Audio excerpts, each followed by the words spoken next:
ఈరోజు మనం డిస్కస్ చేసే ఒక సబ్జెక్ట్ పేరు నెట్వర్క్ అనాలిసిస్.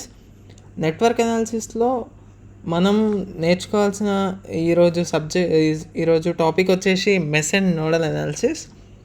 అసలు మెష్ అంటే ఏంది, అసలు నోడల్ అనేది ఇవన్నీ తెలుసుకుందాం. అసలుకి మనం కేవీఎల్ ఎప్పుడు యూస్ చేయాలి, కేసీఎల్ ఎప్పుడు యూస్ చేయాలి, అసలు ఎక్కడ కరెంట్ ఎట్లా, ఏ రెసిస్టర్ దగ్గర ఎంత కరెంట్ ఉంది అనేసి ఎట్లా తెలుసుకోవాలో ఈ వీడియోలో మనం మొత్తం చూద్దాం. ఇప్పుడు మెష్ అండ్ నోడల్ అనాలిసిస్ దాంట్లో ఫస్ట్ లూప్ అంటే ఏందో తెలుసుకుందాం. లూప్ అంటే any close path in electrical circuit is called loop. అంటే ఏదైనా ఎలక్ట్రికల్ సర్క్యూట్ అనేది క్లోజ్డ్ పాత్లో ఉంటే దాన్ని లూప్ అంటారు. Any closed path in electrical circuit is called loop. Next వచ్చేసి మెష్ అంటే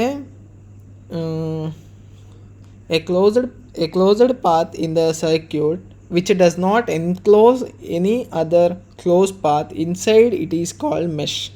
అంటే మెష్ అనాలిసిస్ అంటే ఏంటంటే, ఇప్పుడు ఒక సర్క్యూట్ ఉంది, ఆ సర్క్యూట్ లోపల ఇంకో సర్క్యూట్ ఉండకుండా దానిపైన అరౌండ్ ద సర్క్యూట్ ఒక పాత్తో క్లోజ్ అయి ఉంటే దాన్ని మెష్ అనాలిసిస్ అంటారు. చూడండి ఒకసారి, a closed path in the circuit which does not enclose any other close path inside it is called mesh.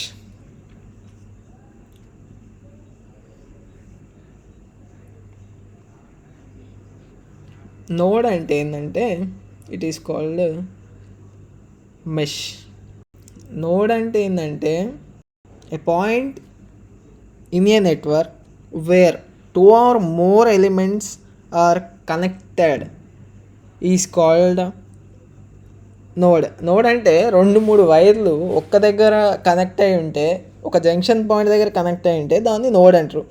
Node ఎప్పుడు అప్లై చేస్తాం, అవన్నీ మనం ఎప్పుడు కేవీఎల్ అప్లై చేస్తామా, కేసీఎల్ అప్లై చేస్తామా అనేది వీడియో లాస్ట్ వరకు చూడండి, మొత్తం అర్థమైంది మీకు.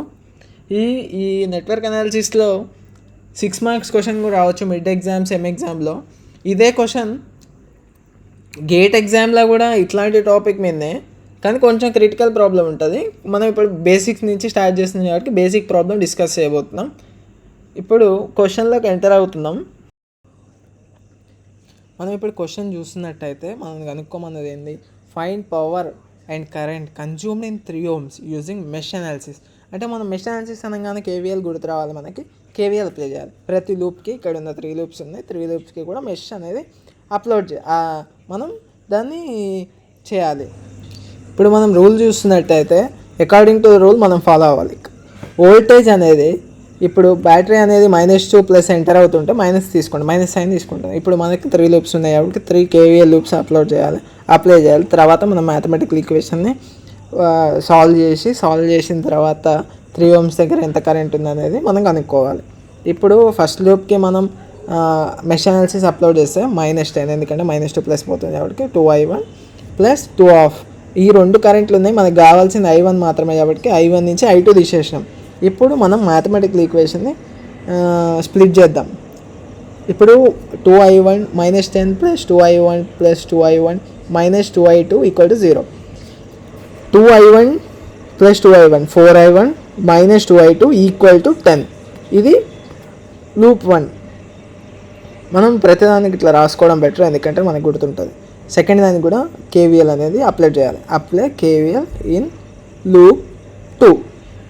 ఇప్పుడు మనం కేవీఎల్లో వోల్టేజ్ సోర్స్ లేదు, ఇప్పుడున్న రెసిస్టర్స్కి మనం కరెంట్ అప్లై చేసుకుంటూ రాయాలి. ఇప్పుడు మనం కేవీఎల్ అప్లై చేస్తున్నాం, V = IR ఫార్ములా. అందుకే 3i2 కరెంట్ పాస్ అవుతుంది కాబట్టి ఇక్కడ 1 ohm అని ఉంటుంది, 1 ohm. ఇప్పుడు మనకు కావాల్సిన కరెంట్ వచ్చేసి i2 minus i3, 1 of i2 minus i3. మనకు కావాల్సిన కరెంట్ i2 కాబట్టి i2 నుంచి i3 తీసేస్తాం, plus 2 of i2 minus i3, ఎందుకంటే i2 కరెంట్ మనకు కావాలి, i2 మైనస్ i1 మనకు కావాల్సింది i2 కరెంట్ కాబట్టి. ఇప్పుడు మనం దాన్ని మ్యాథమెటికల్ ఈక్వేషన్ స్ప్లిట్ చేద్దాం. 3i2 plus 2i2 minus 2i1 plus i2 minus i3 equal to 0. ఇప్పుడు మనం i1 ముందు రాసుకుందాం. Minus 2i1 plus 6i2 plus 6i2 minus i3 equal to 0. This is the loop 2, equation 2. Apply KVL for loop 3. Apply KVL in loop 3. మనకి ఇప్పుడు ఇక్కడ -2 minus పోతుంది. మనం ఆలోచించాల్సింది ఏంది, అకార్డింగ్ టు ద రూల్ ఆలోచించాలి. -2 ప్లస్ ఎంటర్ అవుతున్నప్పుడు మైనస్ తీసుకుందాం. ఇప్పుడు +2 మైనస్ ఎంటర్ అవుతుంది కాబట్టి ప్లస్ తీసుకుందాం. అకార్డింగ్ టు ద రూలే మనం ఫాలో అవుదాం. i3 1 of i3 plus 1 of i3 minus i2, ఎందుకంటే మనకు కావాల్సిన కరెంట్ వచ్చేసి i3 కరెంట్ కాబట్టి ప్లస్ 6 ఈక్వల్ టు 0. ప్లస్ తీసుకుందాం చూడండి ఒకసారి. ఇప్పుడు మనం minus i2 plus 2i3 equal to minus 6. This is equation 3. మనం ఇప్పుడు ఈ ఈక్వేషన్ని సాల్వ్ చేయాలంటే క్రామర్స్ రూల్ అప్లై చేయాలి. From 1, 2 and 3 we can use Cramer's rule. Cramer's rule అనేది మనం మ్యాథమెటిక్స్లో నేర్చుకుంటాం. ఎప్పుడు అంటే మ్యాట్రిసెస్లో బీటెక్ ఫస్ట్ ఇయర్లో ఉంటుంది, ఇంటర్ సెకండ్ ఇయర్ కూడా ఉంటుంది అనుకుంటా. అక్కడ మనం మ్యాట్రిసెస్ ఎట్లా యూజ్ చేయాలి క్రామర్స్ రూల్ అనేసి నేర్చుకుంటాం. ఏం లేదు, అక్కడ మనకి ఏ రో అయితే కావాలో దాని నుంచి ఏ కరెంట్ అయితే కావాలో దాన్ని ఉన్న వోల్టేజ్ సోర్స్ తీసుకుపోయి ఆ కరెంట్లో ఆ రోలో రిప్లేస్ చేస్తే సరిపోద్ది. ఇప్పుడు మనం యాస్టీస్గా ఇక్కడ ఉన్న i1, i2, i3 కరెంట్గా మనం డిటర్మినెంట్ అనేది మ్యాట్రిసెస్ అనేది 3x3 మ్యాట్రిక్స్ రాసుకుందాం. 4 - 2 0 - 6 మనం చెక్ చేసుకోవాలి. 1కి 2 సార్లు చెక్ చేసుకోవడం బెటర్, ఎందుకంటే ఇది మ్యాథమెటికల్ ఈక్వేషన్. చాలామందికి మ్యాథ్స్ అంటే భయం ఉంటుంది. మ్యాథ్స్ అంటే భయం అవసరం లేదు, ఈజీగా ఉంటుంది ఇది. ఇప్పుడు మనం మనకు i2 కరెంట్ కావాలి కాబట్టి క్రామర్స్ రూల్ అప్లై చేసి ఇప్పుడు ఇక్కడున్న 10 0 - 6 అనేది ఇన్ ప్లేస్ ఆఫ్ -2 6 -1లో అప్లోడ్ చేద్దాం. ఇప్పుడు మనం డెల్టా 2ని ఎట్లా రాసుకుంటున్నాం అనేది ఇప్పుడు చూద్దాం. ఈక్వల్ టు మనం ఒకసారి మళ్ళీ క్రాస్ చెక్ చేసుకుందాం అన్నీ కరెక్ట్ రాసినామా లేదా అని. ఎక్కడ కనుక్కోవాలి కరెంట్ మనం 3 ohms అనేది ఎక్కడ ఉంది, i2 కరెంట్ ఒక్కటి మాత్రమే ఉంది కాబట్టి మనం i2 కరెంట్ కనుక్కుంటే సరిపోద్ది. i2 ఈక్వల్ టు అని. ఇప్పుడు మనం దీనికి డిటర్మినెంట్ అప్లై చేయాలి. i2 నేనేం చెప్పిన ఇంతక ఇక్కడున్న 10 0 - 6 అనేది ఇన్ ప్లేస్ ఆఫ్ -2 6 -1లో రీప్లేస్ చేస్తే సరిపోతుంది. దాంట్లో మనం డెల్టా 2 వస్తుంది, అంటే సెకండ్ డిటర్మినెంట్ వస్తుంది. ఇప్పుడు సేమ్ యాషీస్ డిటర్మినెంట్ అనేది ఇక్కడ రాస్తే సరిపోతుంది, ఎందుకంటే డెల్టా 1 2 3 అడగలేదు, ఓన్లీ డెల్టా అడిగినాడు. ఇప్పుడు మనం డిటర్మినెంట్ అప్లై చేస్తే సరిపోతుంది. మ్యాథమెటికల్ ఈక్వేషన్ 1కి 2 సార్లు చూసి మనం మల్టిప్లై చేయడం బెటర్. ఫస్ట్ దానికి ప్లస్ ఉంటుంది, సెకండ్ దానికి మైనస్ ఉంటుంది, థర్డ్ దానికి ప్లస్ ఉంటుంది. 4 of 0 0 × 2 0 ప్లస్ 6 కాదు మైనస్, ఇక్కడ -6 ఉంది. ఇక్కడ ఒకసారి చెక్ చేసుకోవడం బెటర్. -6 ఇక్కడ తప్పు రాసిన, మళ్ళీ -6 -10 of -2 × 2 4 ఆడ 0 × 0 అవసరం లేదు మనకి.